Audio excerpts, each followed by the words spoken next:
What do you do with all of those toxic people in your life? Do you cut them out? Do you deal with them? Do you suck it up? Do you let them ruin your day? That's what we're exploring on this episode of the Spiritual Psychotherapy Podcast. And one of the reasons I'm so excited about this podcast, not just the topic, which is one that I love, but my guest star, I'm going to call you a guest star, is my youngest sister. She's one of my top three favorite sisters. And we have with Of the us three. top three favorite sisters. We have with us today Mariana Spong. So, Anna, thank you so much for joining us. The reason I really wanted to have you be on the podcast, and when you mentioned this topic, I just jumped at it. But I love your take on people.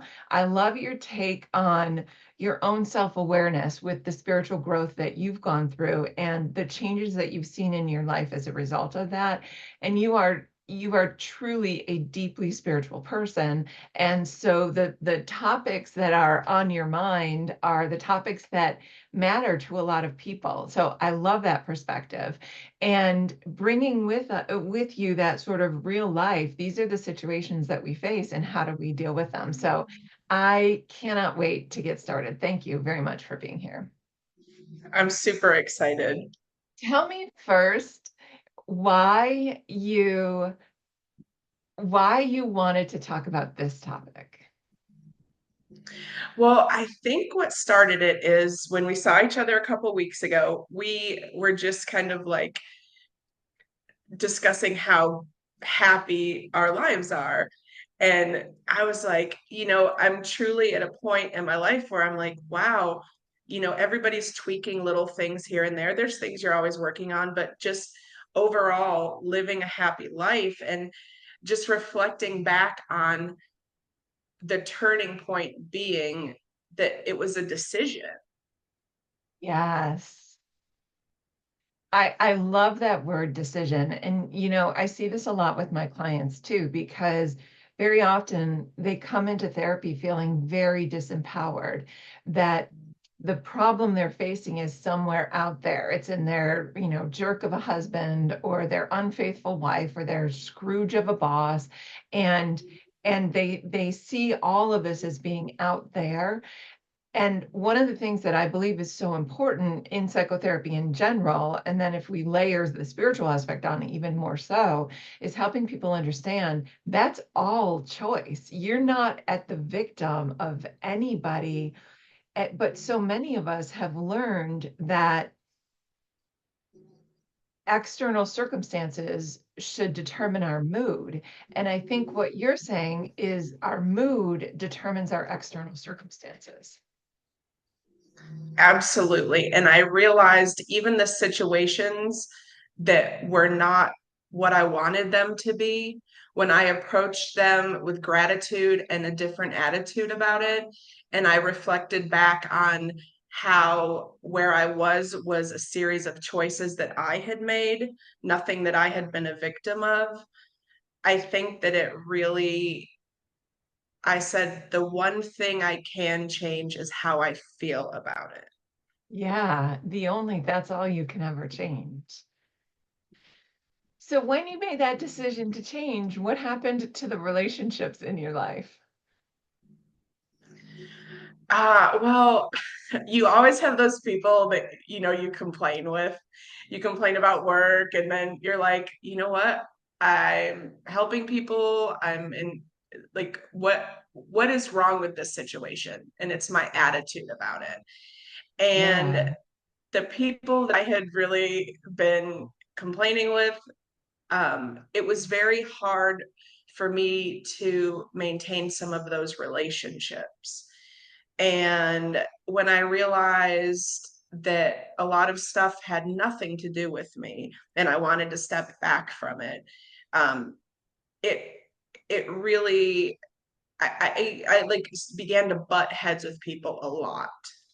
And then when I didn't want to be like inundated with negativity, they would be like, well, I'm just venting. And I'm like, oh, I kind of don't want to listen because I'm having a great day.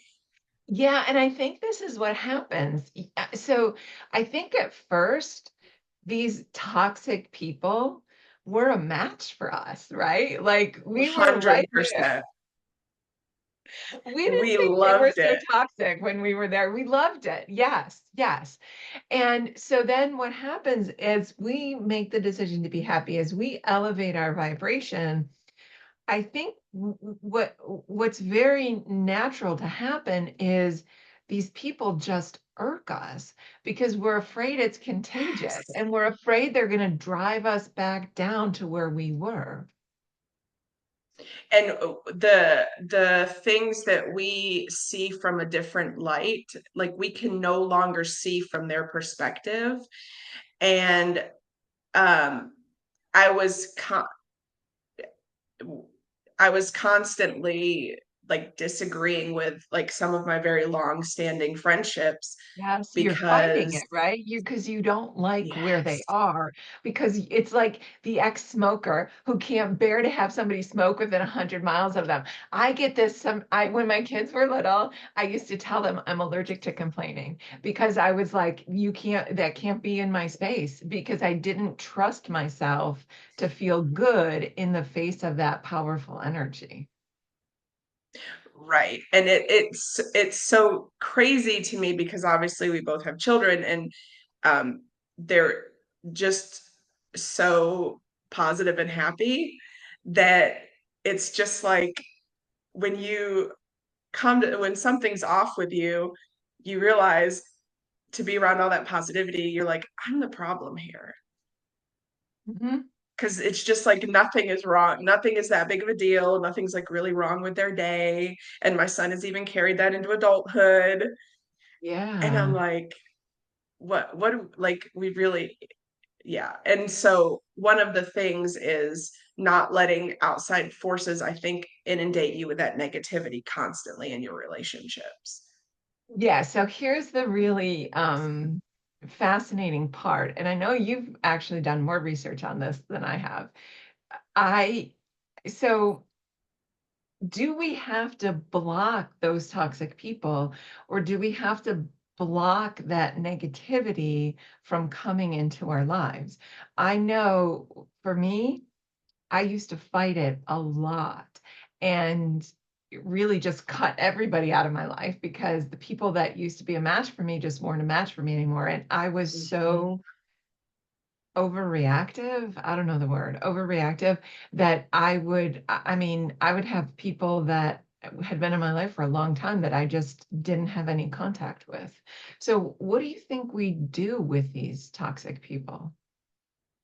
And so that is my question. I think the biggest question, because I don't know if I'm not evolved enough yet, but I respond with a high level of frustration because at first I try to tune it out.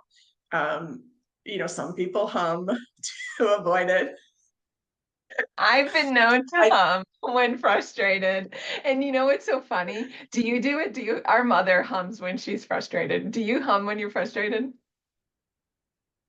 No, I grunt. Like, will you shut up? So I hum when I'm frustrated, and I don't even know I'm doing it, but my kids will call me out on it. And if I'm in the kitchen and they hear me start to hum, they both go in their bedrooms. They know. Okay, anyway, so Yes. you try to tune it out. Keep going with what you were saying. Yeah. And so I don't because I know some of the people that are in that negative headspace, they don't really respond well to any sort of criticism. Like sometimes are able to judge others, but they don't kind of can't reflect. And so I guess that's when it comes down to do you avoid or do you address it? Unfortunately, avoid. Well, I don't even think it's unfortunately avoid. I think avoid is really the only option because the way I see it is I think of this in sort of a law of attraction frame, right? So it was that you were a match to this person. So even in the context of of toxic person, even in the label of a toxic person, we have to understand that this person didn't accidentally fall into our laps, right? We were bad 100%. for them, but now we are no longer a match for them. But what I think is 100%. happening is we are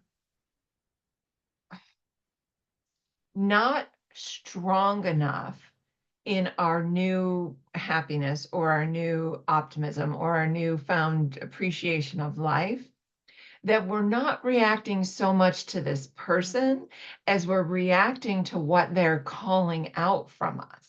So when you are feeling pretty good and then you encounter negativity and it brings you right down to frustration or annoyance or even, there's times you get stuck. I don't do this, but other people will get sucked into the Some complaining. people have People have been bring it known to right do. down with you. Yes.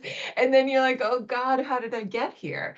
So I really believe that law of attraction is bringing this person into your life because you've still got some active vibration there.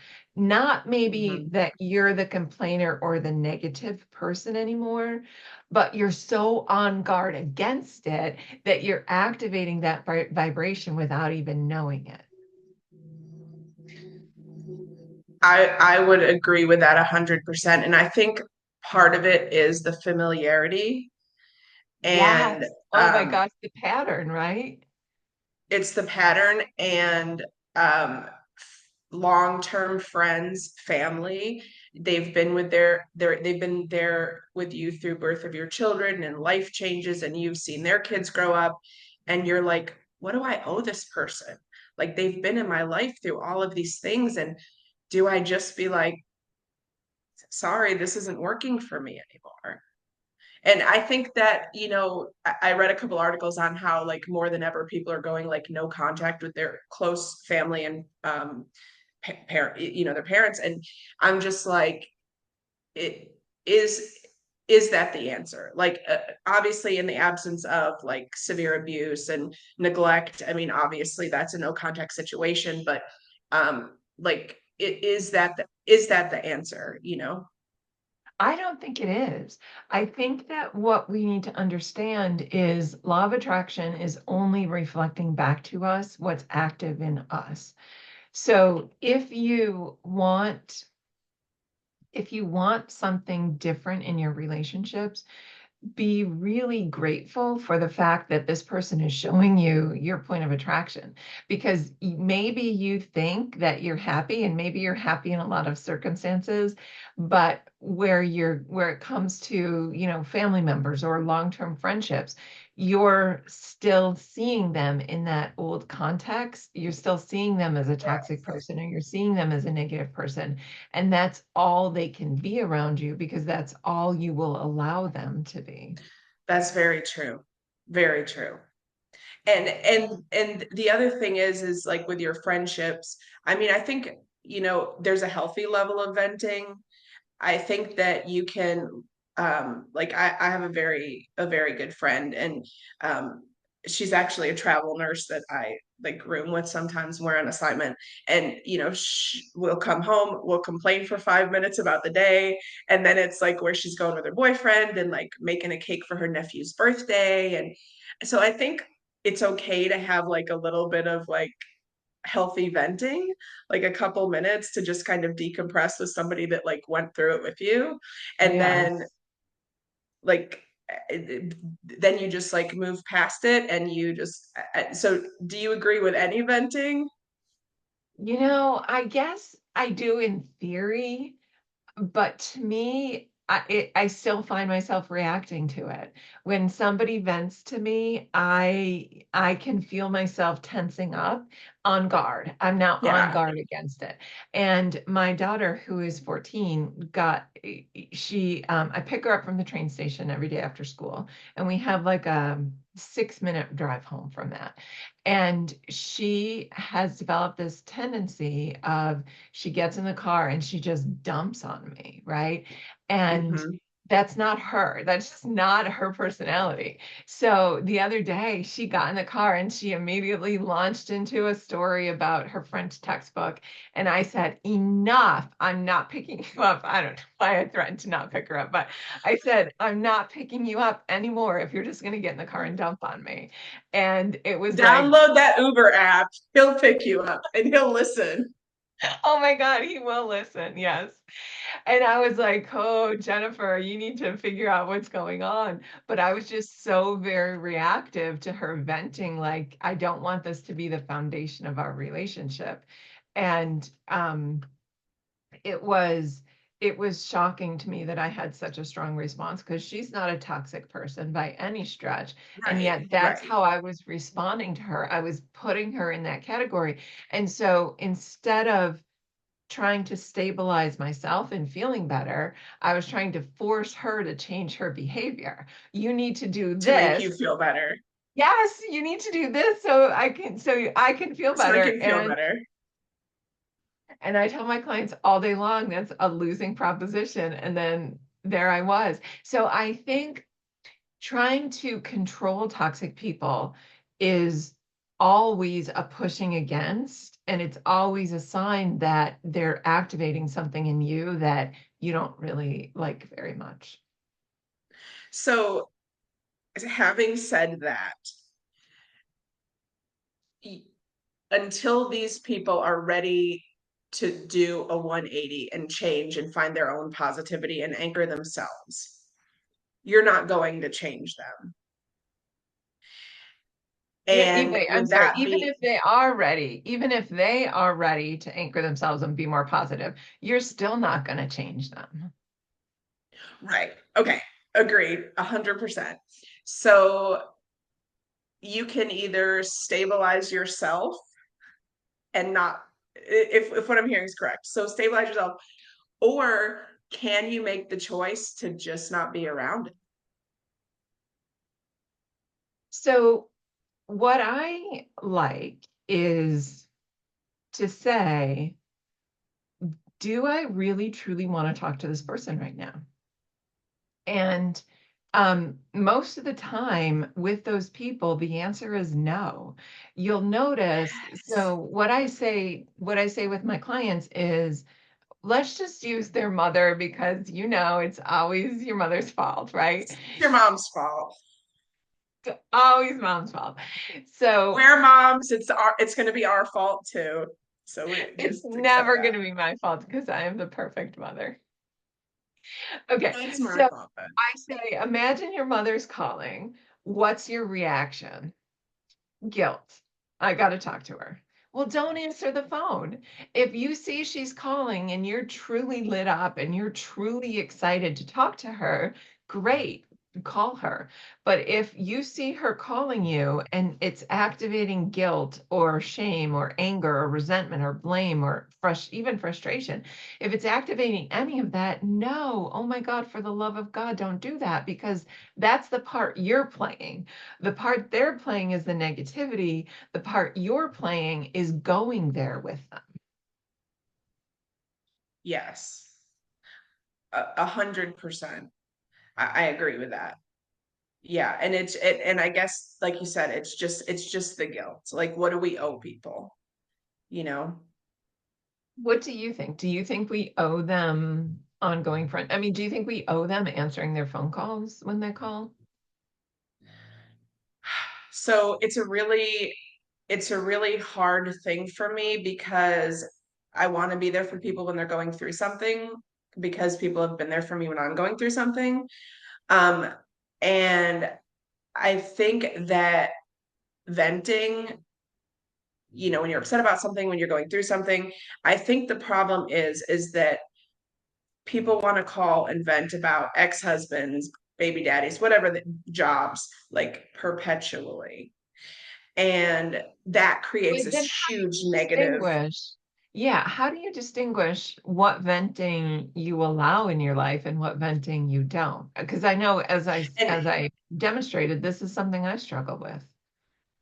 that's like the number one question is like, obviously, if you have a friend that is got blindsided by something, they needed to talk about it. And the other thing is this solution oriented? Are you saying, I have to get out of this job, it's sucking the life out of me, what do you think, how do you see me moving forward? Do you know of any opportunities, you've known me for 10 years, that would be just like an amazing fit for me? I can't see through the clouds right now. That's very different than calling you for the fifth day in a row. I hate this job. Like, you Yeah. know, and that's the venting that I just completely shut down, because sometimes people don't want your solutions. They don't want to be like, well, I think you're a very creative person, like build a good resume. There's, 100 things that you could do, that you learn quick, you're creative, you're well structured and organized. And 2 weeks later, you'd be like, hey, girl, did you work on that resume? No, I'm just going to keep this crappy job that I bitch to you every day about. Oh my gosh. Yes, yes, yes, yes, yes. Those are the people that um I think I see them a lot in therapy, and I have to disavow them of the notion, because there are people that really have no intention of changing, and they just need to like let off the pressure. And now the pressure goes back down to a manageable level so they can get on with their life. And there are people that come to therapy that think the whole purpose of therapy is to vent. And now it's off my chest. I can go live my life. I'll be back next Thursday at 3 and So I'll next vent to week, you I'm going to again. unload on you again. Right. And no, that's not what therapy is. That's not what friendship is. That's not what relationships are supposed to be about. So for me, it's really in that moment when you call me, what's my reaction? It may not have anything to do with you. I mean, you're my sister whom I adore. And sometimes you might call me and I'll just not be feeling it in that moment. Well, you don't want me to That's pick up the okay. phone, right? Wouldn't you rather that I pick up the phone when I'm in a great mood and I want to talk, right? Yes. So I always say, check yourself. Where are you? And if you're in a place where you can be your best self in this conversation, go for it. If you're not, for whatever reason, you can't be your best self in this conversation, then it's not the time to have it. And so, to piggyback on that, let me ask you a question. What do you think someone in a romantic relationship owes you, as far as venting, them hearing about your job day in and day out, and how you need a new car but you can't afford it, or whatever the situation is? What do they owe you? Yeah, well, that's the thing, right? Because it's the same thing that we talked about with friendships, where you might enter into this relationship when you're synced up, you're resonating with the toxicity, Mhm. right? And then one partner changes, that doesn't necessarily mean that the other partner is going to change as well. And in that case, what I really think it needs to be is you shoring up your own energy, because if you're wobbly in your energy, this person's going to drag you right back down, and they're going to drag you faster than anybody else. So we're not asking this person to change. We can't ask this person to change, but we have to say, okay, this is the life that I want. And it's setting boundaries, for instance, with a person is like pushing against, right? It's trying to force something that's counter to what law of attraction is bringing you. So I think in romantic relationships, you don't owe the person to let them dump all over you. You owe yourself to feel as good as you can possibly feel in that relationship, and then let law of attraction dictate what comes next. Because when you get steady enough in your vibration, you can't call that negativity from that person anymore. You can only call the best in people, regardless of how long they've had these patterns. I think it's less about their vibration and more about your reaction to their vibration. Yes. Yes. So Yes, 100%. okay, so I should have I warned agree. people this in advance, that when Anna and I get on the phone, she lives in Texas, I live in Florida, so we don't see each other a whole lot. When we get on the phone, it's at least an hour before we get off the phone. And so we're not going to have time to dig into this as much as we would like today. But Anna, will you come back and talk some more about this and other stuff in the Yes. Are future? we done? Is this it? we're going to be close to done. I Okay. have a couple of quotes that I want to share from one of my favorite books, The Science of Being Great by Wallace Wattles. I don't know if you can see it. Um, and I would love to get your take on these in the context of this conversation, okay? Yes. Um, Wallace Wattles says, remember that every person is perfect on his own plane. This was written over 100 years ago, so I'll try to remember to switch the pronouns. Remember that every person is perfect on their own plane. You cannot improve on the work of God. Do not meddle with the personal habits and practices of others, even if they are your nearest and dearest. This is none of your business. Nothing can be wrong but your own personal attitude. Make that right, and you will know that all else is right. What are your thoughts on that? So it reminds me of something. Can I bring up Abraham Hicks? Yeah, of course. We love Abraham Hicks on this Okay. podcast. So this is not a direct quote, but the gist of it is that you can both be right. You don't, you're not Yeah, wrong and I'm not right.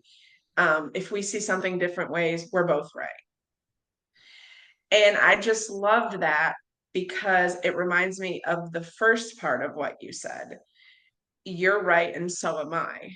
So that we don't have to disagree about it. You're where yes, you're at, and I'm where I'm at. And you're not going to see the moon in Florida. You're not going to see the sun in Florida the same at 8 a.m. when it's 7 here and we don't see the sun. We have two totally different perspectives. We're in two totally different places.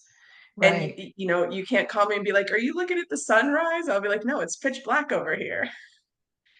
Yeah, And that's a that's great okay. example. Mhm. And that's okay, but you can't expect me to see the sunrise at the same time as you. So, okay, so then tell me what you think about this one. Do every common act as a God should do it. Speak every word as a God should speak it. Meet men and women of both low and high estate, which I think he's talking about money here, but I'm thinking about it in terms of vibration, both high and low vibration. Meet men and Mhm. women of both low and high estate or vibration as a God meets other divine beings. So, how do you think that plays into this notion of toxic people? So, I'm like a very literal person, and so I always think um, that obviously what I do for work, I try to treat every single person, regardless, is like this is God's child. Like, how would He want me to care for them? And I think that toxic people, not toxic people, I think we owe them our best, and then the Irish goodbye. The best we can offer them right now, kindness, sincerity, and then just exit as soon as we have to. Um, That's so fascinating because I don't think we owe them anything. and I just think we owe universally just should treat everybody with dignity, kindness, and respect, even if it's a 2-second interaction. That I agree with, but I see it more as because that's who we are. Not that we owe it to them, but because we are divine beings, when we remember Yes, that, that's exactly. just who we are in the world. Yes. Yes. No, what do we owe them? Especially the brief people that we encounter that are nasty or rude, we owe them absolutely nothing. But driven by a higher being and what we believe in, I think that, yes, is the part of the oneness of God. Like we should just accept that they're also God's child and do our best for a 2-second interaction to keep it together. And Like, I have a think lovely even on day. my worst day, I can manage it for 2 seconds. I think I can manage to keep it together for 2 seconds, even on my worst day. Okay, I want to close with this because this is my favorite quote from the book. And this to me, I think, is sort of, in my mind, the solution to dealing with toxic people. Wallace Wattles says, You are a perfect being among perfect beings. And I just love that quote so much because that's a reminder that there's nothing wrong with them, that their No. negativity is here for a purpose to strengthen our alignment, to strengthen our commitment to being the best of who we are.